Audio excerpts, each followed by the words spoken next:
आज हम भारतीय संविधान की प्रस्तावना में गणतंत्र के बारे में जानने का प्रयास करेंगे। तो आइए इसको हम कुछ बिंदुओं के तहत समझने की कोशिश करते हैं। सर्वप्रथम हम देखेंगे कि गणतंत्र शब्द का उल्लेख भारतीय संविधान की प्रस्तावना में किया गया है। इस शब्द का स्रोत जो है वो भारतीय संविधान में, अगर हम देखें तो भारतीय संविधान में ये शब्द फ्रांस के संविधान से लिया गया है। इसके बाद हम देखेंगे कि जो गणतंत्र शब्द है इसका हिस्टोरिकल बैकग्राउंड यानी ऐतिहासिक पृष्ठभूमि क्या रहा है, तो हम पाएंगे कि 26 जनवरी 1930 को इंडियन नेशनल कांग्रेस द्वारा पूर्ण स्वराज्य का प्रस्ताव पारित किया गया था। जब हम नेशनल मूवमेंट को पढ़ेंगे तो उसमें हम इस चीज को देखेंगे।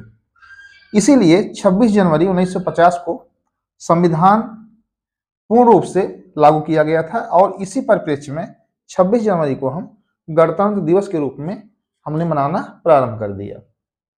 तो ये इसका हिस्टोरिकल बैकग्राउंड है।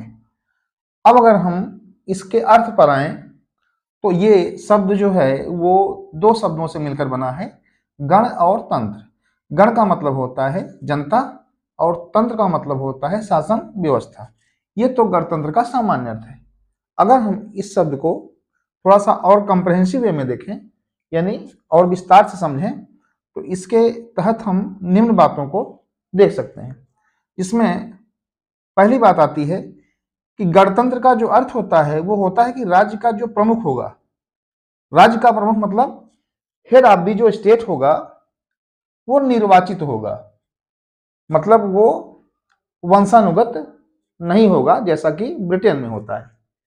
ठीक इसी प्रकार कोई भी जो पद होगा वह पद भी वंशानुगत नहीं होगा। वंशानुगत का मतलब होता है कि अगर कोई व्यक्ति किसी